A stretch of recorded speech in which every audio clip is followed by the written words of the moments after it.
permanen sampai 2029. Apa yang Anda tangkap dari wacana narasi elit ini koalisi permanen dari mahasiswa? Ya, kalau kita mandang dari mahasiswa dan anak muda ya, situasi hari ini mencerminkan eranya Prabowo Gibran mengusung koalisi permanen adalah salah satu langkah kepemimpinan yang salah menurut kita atau kurang tepat ya. Karena seharusnya dengan rentan waktu yang begitu dekat, 100 hari ini mengambil seharusnya keputusan-keputusan untuk mencerminkan seremoni yang baik terhadap masyarakat. Bagaimana kepemimpinannya yakinkan masyarakat bahwa itu akan lebih baik ke depan. Bukan mementingkan, menunjukkan ke masyarakat hanya segelintiran elit-elit. Ini masyarakat memandang bahwa oh ternyata pemerintah gitu ya di atas, dia bilang. Ini kan perspektif yang membuat masyarakat makin tidak yakin dengan eranya Prabowo. Artinya satu sisi yang dikatakan tadi, Prabowo kurang pede dengan kekuatannya. Sebenarnya dalam posisi apapun sekarang yudikatif, eksekutif, dan legislatif, beliau mempunyai kekuatan yang kuat. Seharusnya dengan kekuatan yang kuat tadi itu menjadi optimis dia dalam ketika itikat mau maju 2029. Namun kenapa dikunci dengan koalisi permanen? Nah kalau bahasanya anak-anak aktivis ya, spidol permanen aja bisa dihapus, apalagi permanen bisa dihapus. Sehingga dengan konsep tadi, ketika ada koalisi permanen, saya khawatirnya nanti diimbangi dengan gerakan-gerakan yang permanen. Apa itu? Gerakan-gerakan mahasiswa ketika kebijakan-kebijakan dihadirkan oleh golongan-golongan permanen yang mementingkan hanya segelintiran golongannya, tidak memandang bagaimana kepentingan di bawah. Saya rasa mahasiswa akan hadir di sana, gerakan-gerakan akan terus ada. Nah hal itu seharusnya punya sumber daya yang cukup panjang, endurance cukup panjang untuk permanen demo terus. Hal itulah yang kita baca melihat situasi saat ini. Tapi yang dibaca oleh gerakan itu ketika koalisi permanen sampai 2029 itu pasangan Prabowo Gibran akan berlanjut 2029-2034 gitu. Kalau kita memandang ya, semoga ya tahun 2029 tidak dipasangkan lagi dengan Pak Wapres ya. Oh, karena kita melihat kemarin Pak Wapres implementasi sebagai kaum anak muda sampai sekarang tidak mencerminkan bagaimana pemikiran-pemikiran anak muda. Bahkan yang kita temuin seharusnya Pak Wapres ketika penyeludupan ke masyarakat membawa bantuan-bantuan sosial dengan APBD negara, dia membawa dengan bantuan Wapres. Ini kan pelanggaran hukum. Uang negara dipakai untuk individu. Seharusnya ada ketegasan dari Presiden, hei Pak Wapres, tak boleh gitu. Nah itu hal yang kita minta sebenarnya dari masyarakat. Oke, baik. Mas Edi, ini koalisi permanen gitu? Apakah memang ingin menyamakan antara keinginan dari pemerintah dan keinginan DPR dalam wujud kemudian segala undang-undang yang kemudian diintroduksi oleh pemerintah kemudian langsung goal. Contohnya RUU Minerba cepat, RUU BUMN cepat gitu atau gimana sih sebetulnya? Mungkin saya perlu meluruskan persepsi bahwa mata, hati, telinga pemerintah itu tertutup seakan-akan sehingga asik sendiri.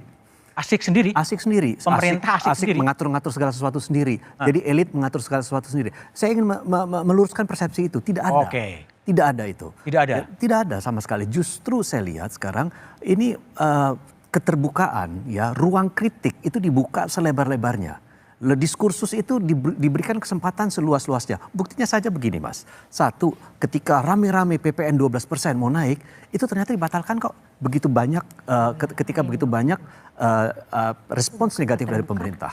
Ketika kemudian kita bicara mengenai LPG 3 kg yang sempat ricuh di lapangan, Pak Prabowo langsung mengatakan bahwa harus dijual kembali di pengecer. Itu respons yang betul-betul cepat oleh beliau. Bahkan sekarang ini, hari ini kalau kita bilang bahwa pemerintah itu asik berpikir untuk dirinya dan kelompoknya sendiri, hari ini masyarakat masih banyak mendapatkan bantuan dukungan secara umum ya dalam bentuk misalkan begini.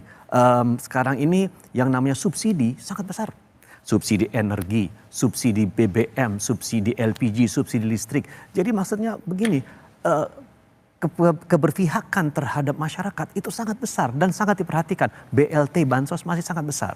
Nah, kalau tadi yang ditanyakan kepada kami, apakah kemudian koalisi itu permanen itu kemudian bertujuan untuk membuat segala sesuatunya itu bisa menjadi cepat demi kepentingan elit, itu saya katakan begini, pembahasan RUU Minerba, revisi RUU Minerba saja itu melibatkan partisipasi masyarakat, ahli, akademisi masih dilibatkan di situ. Dibuka ruang diskursus untuk kemudian menerima masukan, menerima kritikan yang juga luas. Begitu pula dengan rancangan undang-undang lainnya. Kita pasti, jadi gini Pak, DPR dikritik ketika dikatakan bahwa DPR nggak produktif. 1 tahun hanya bisa menghasilkan sekian legislasi.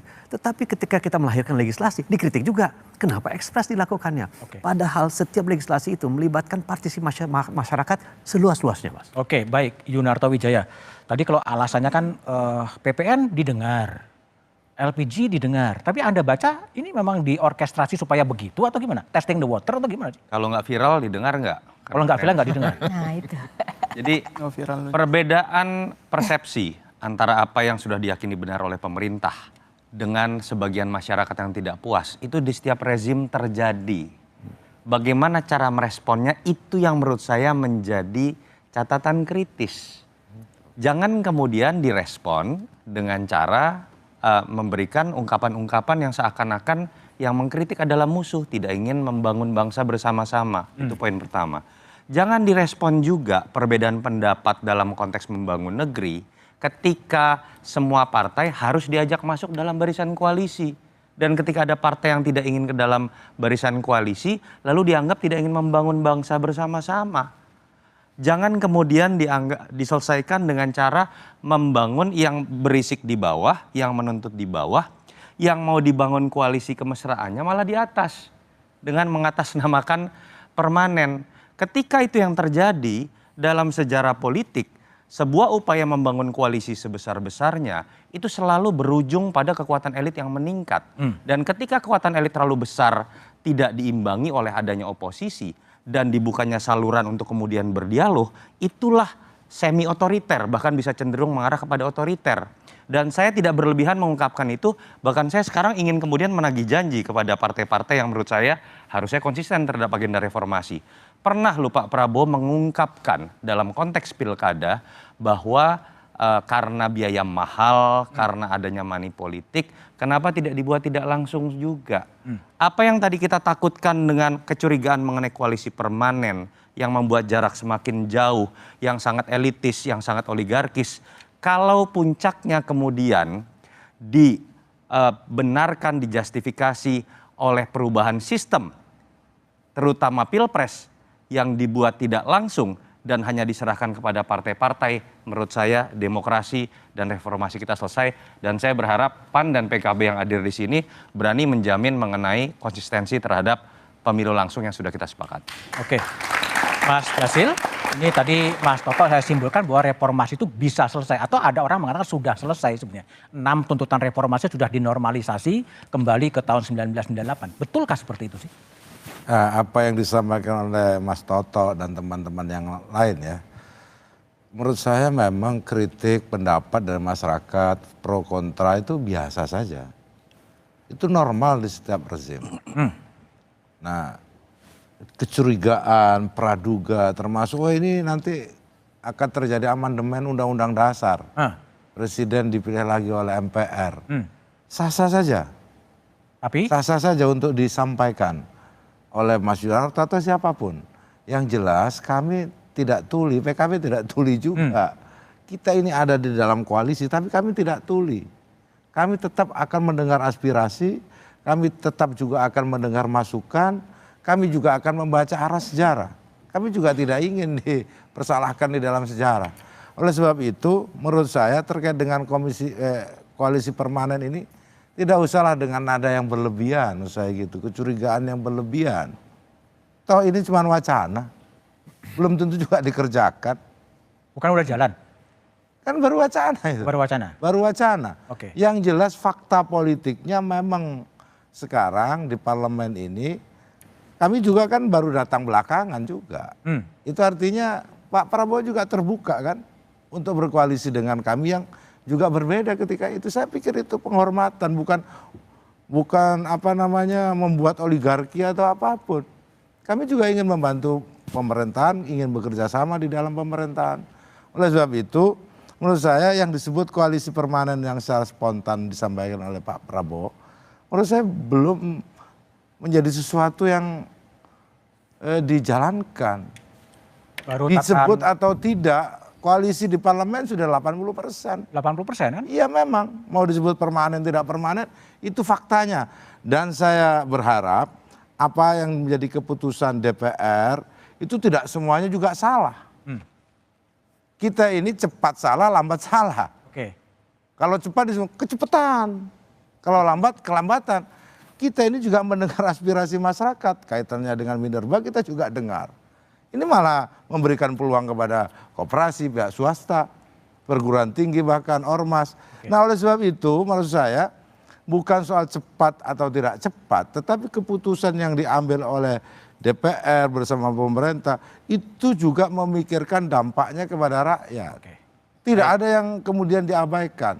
Kalau ternyata bertentangan dengan kehendak rakyat, DPR juga nggak akan terus maju kok. Oke, baik. Prof. Sulis, pertanyaan saya, masih adakah reformasi 1998?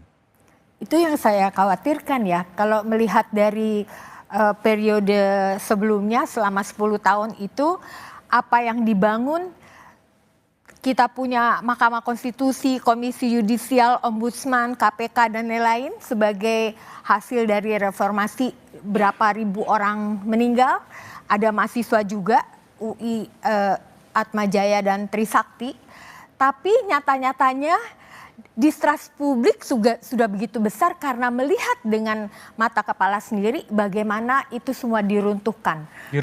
Bagaimana Mahkamah Konstitusi bisa direkayasa putusannya, bagaimana kemarin ada tatip DPR yang mengatakan bahwa melaksanakan fungsi pengawasan DPR itu boleh mencopot Political recalling.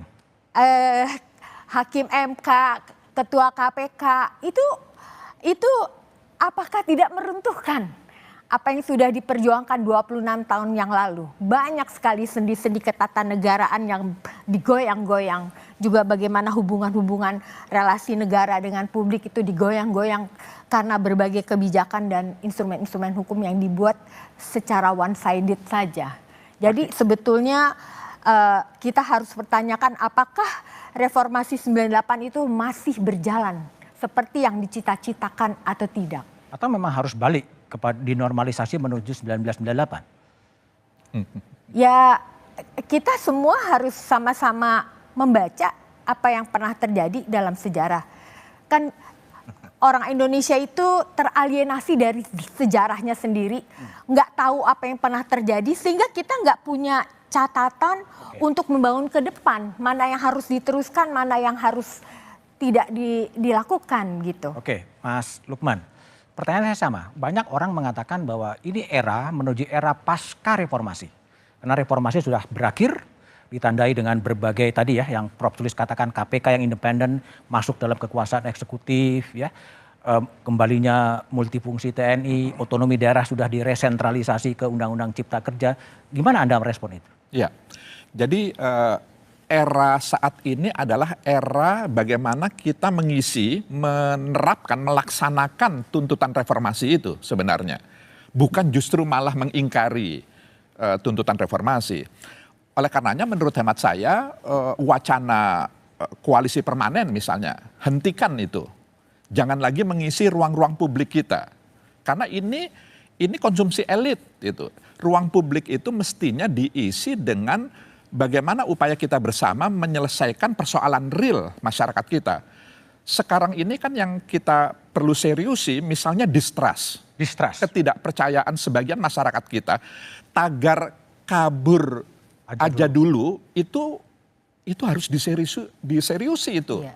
Jangan dianggap enteng karena itu adalah manifestasi dari sebagian Gen Z, generasi muda kita yang sudah tidak lagi percaya bisa mendapatkan kehidupan yang layak di negeri sendiri dan seterusnya.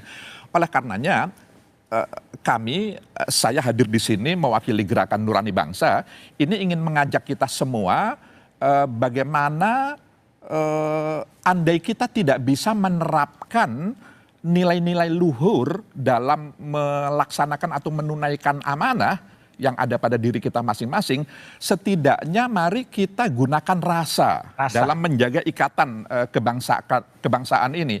Jadi berempatilah kepada rakyat, bersimpatilah gitu, bertimbang hati, bertenggang rasa, karena ini yang menurut saya rakyat butuhkan dari penyelenggara negara. Terima kasih Mas Edi, Gus Jazil, Mas Lukman, Heri, dan Prof. dan Sunarto Wijoyo. Unjuk rasa jalanan dan media sosial adalah ekspresi kecemasan, kegelisahan, dan kekhawatiran sekaligus harapan perbaikan terhadap nasib negeri. Kecemasan perlu didengar, bukan dihardik. Kegelisahan perlu diresapi, bukan dihakimi. Ubahlah kekhawatiran menjadi fajar harapan dan bukan dihadapi dengan sikap arogan, apalagi kekerasan. Sejatinya kekuasaan itu datang dari suara rakyat yang mungkin sedang berada di jalanan. Demikian Satu Meja The Forum malam ini, sampai jumpa pekan depan. Selamat malam dan terima kasih.